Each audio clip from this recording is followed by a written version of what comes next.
So before we start with our new form, let's go back to the basic function, the quadratic parent function. Quadratic parent function. That's our most basic one. Does everyone remember the equation for the quadratic parent function? Y equals x squared. That is correct.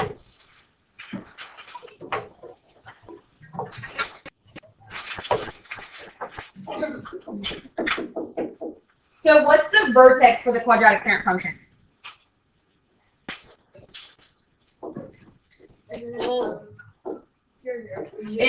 It's 0, 0.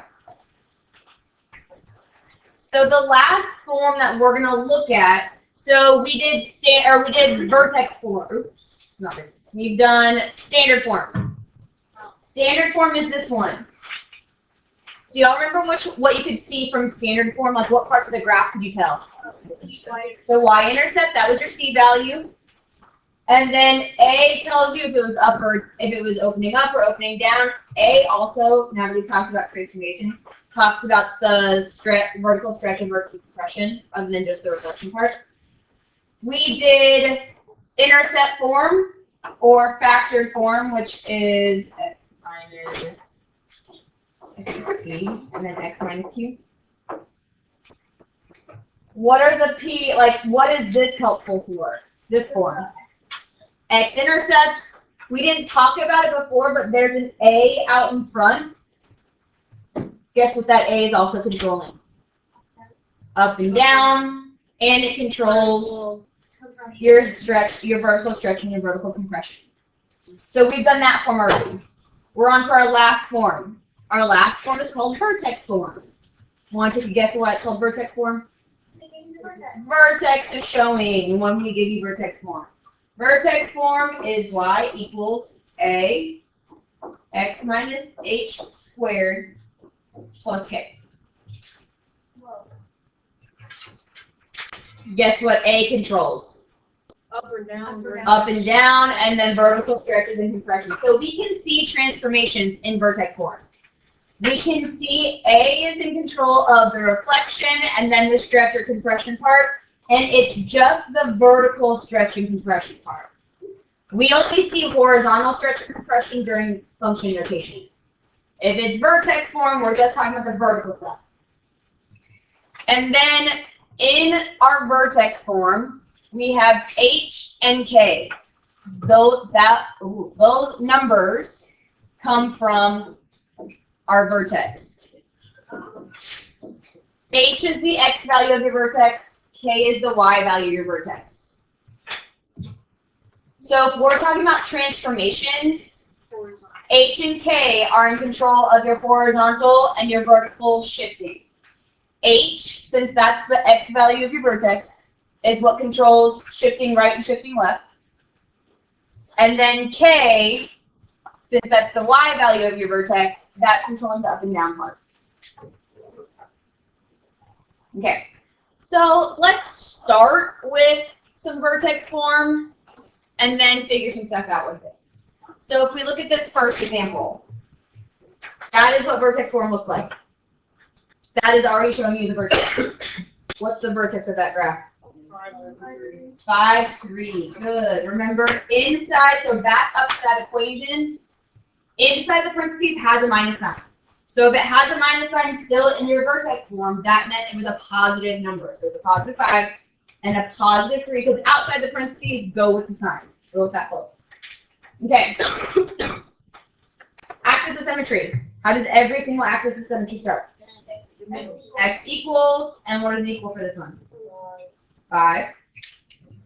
Transformations. We're looking at transformations from the parent function. So from the vertex 0, 0.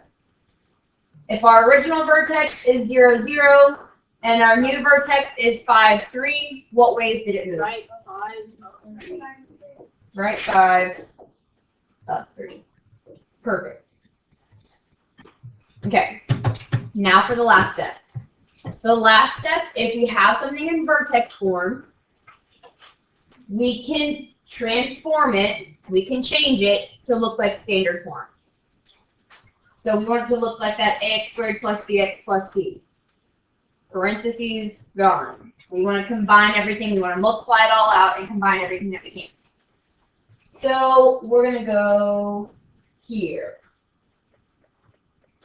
What's the first thing to do?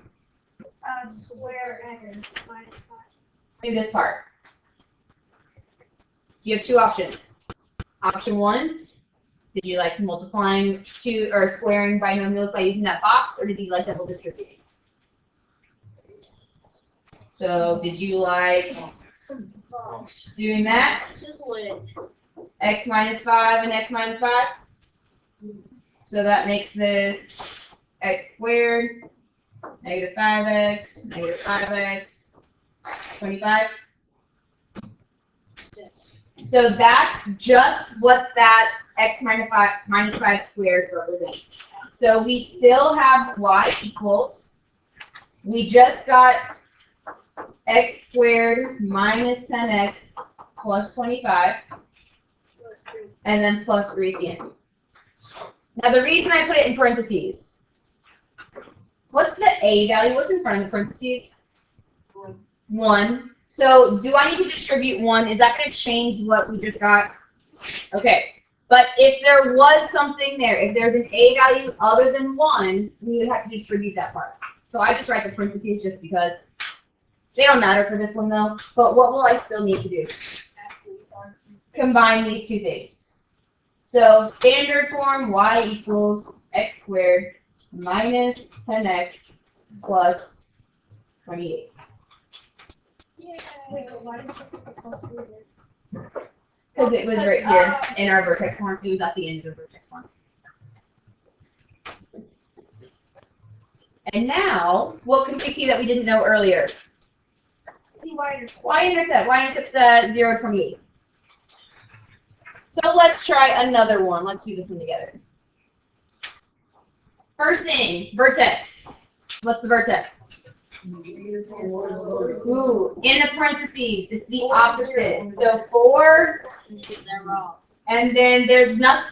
H is always in the parentheses. K is what's being added or subtracting outside of that. 0. There's nothing being added or subtracted, so 0. So let's talk about the transformations. Down, reflection. Ooh, let's talk about the movement part first. We'll get to that part. It went right 4, and then now say our a value isn't just 1 anymore. That meant there was some sort of reflection, stretch, or compression. So reflection. Vertical reflection. Okay. And then a vertical stretch. What about that axis of symmetry? X equals 4. Good. Now make it standard form. Take care of this part first. That is always going to have to be your first step. Now, whether you like double distributing or making that area model, that part's up to you. So we have x minus 4, x minus 4, x squared minus 4, x minus 4, x, and 16. So it's still y equals, the negative 2 is still out in front, but this parentheses just changed to be x squared minus 8x plus 16. Nothing was behind in our vertex form, so nothing is behind the parentheses now. Is that it? Well, am I done? Distribute. We have to distribute that number, and then we're done. So y equals negative 2x squared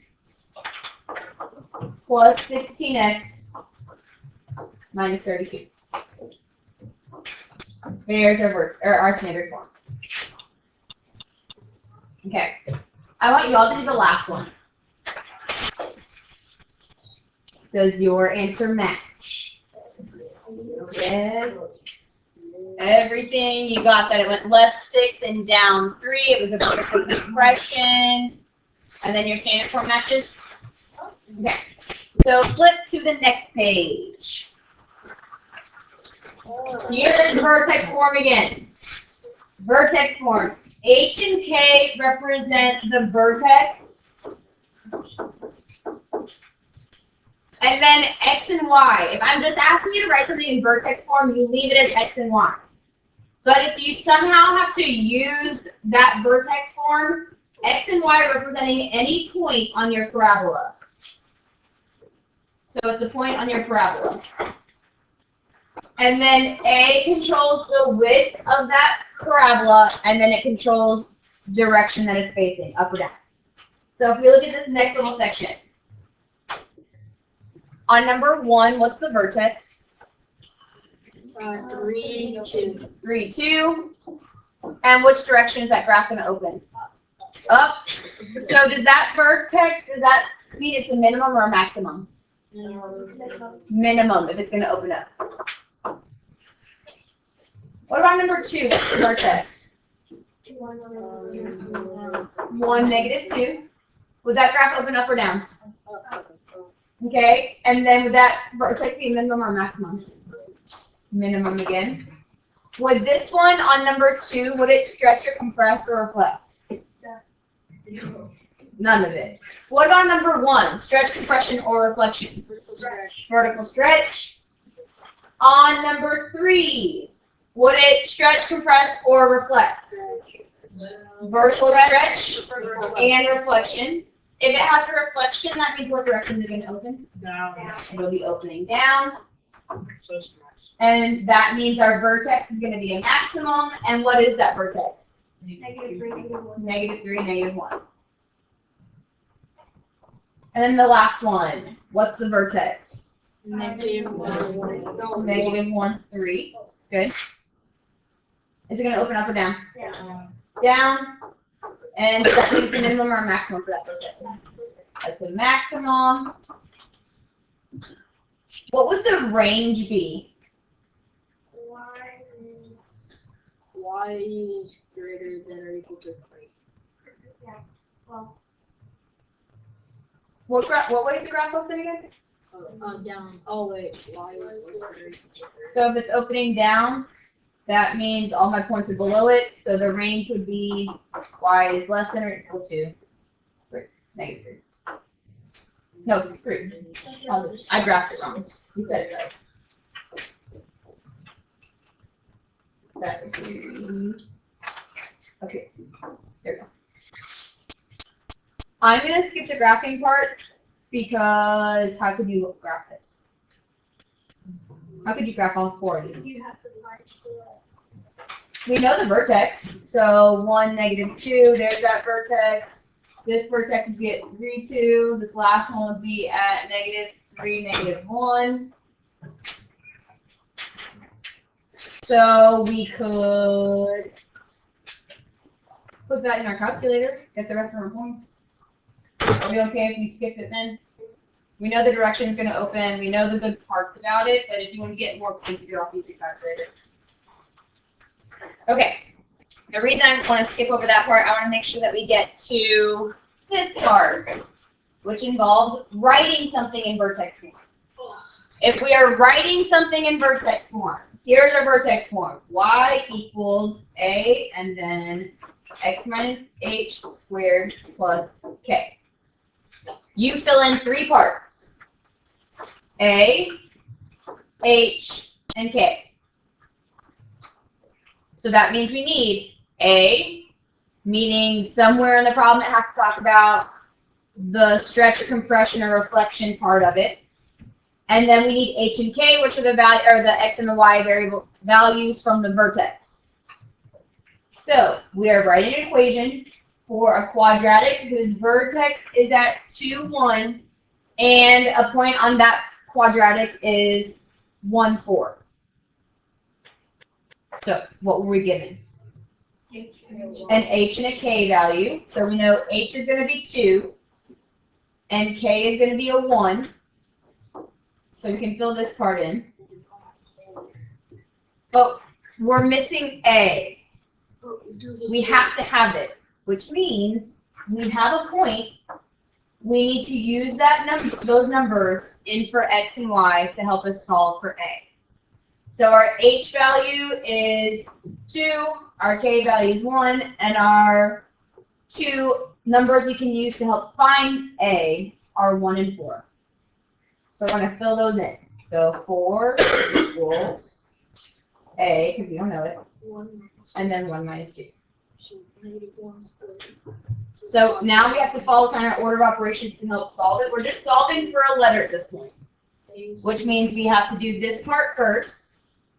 1 minus 2 is negative 1, but that means we have negative 1 squared, which is 1. So this is saying A times 1 plus 1 equals 4. What would our next step be to start solving that? Minus 4. Subtract the 1. What's A times 1? Just A. So this is really 4 equals A plus 1. Subtract 1. So subtract 1. So our A value is 3. Which means we now have what we can fill in there, and we already have the H and K. That means we're done. We're ready to write the equation. Y equals 3 x minus 2 squared plus 1. Okay, flip to the next page.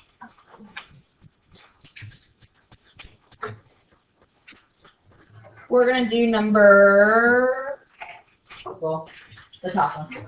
We're going to do this one together. Same thing's happening. We're given a vertex, and given a point. Our directions are to write it in vertex form, but we're missing A.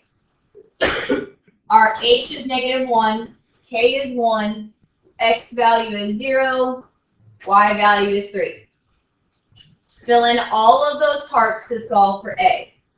So 3 equals A, 0 minus negative 1. So plus 1 squared, and then plus 1.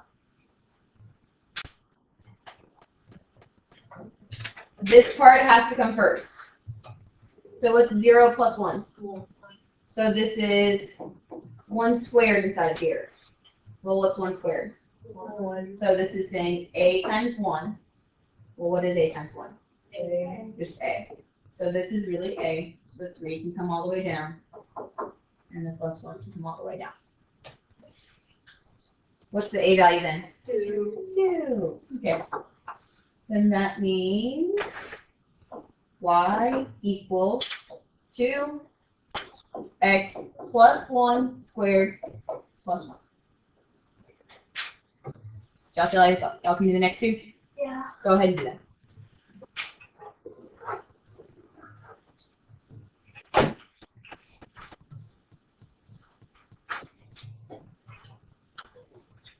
Okay, check both your answers up on the board. I can come around and figure out what your mistake was if you made a mistake, or you can work with a partner and try and figure out where your mistake was. So if you have any questions, just raise your hand and I'll come walk to you. Okay, so we're done with our notes part.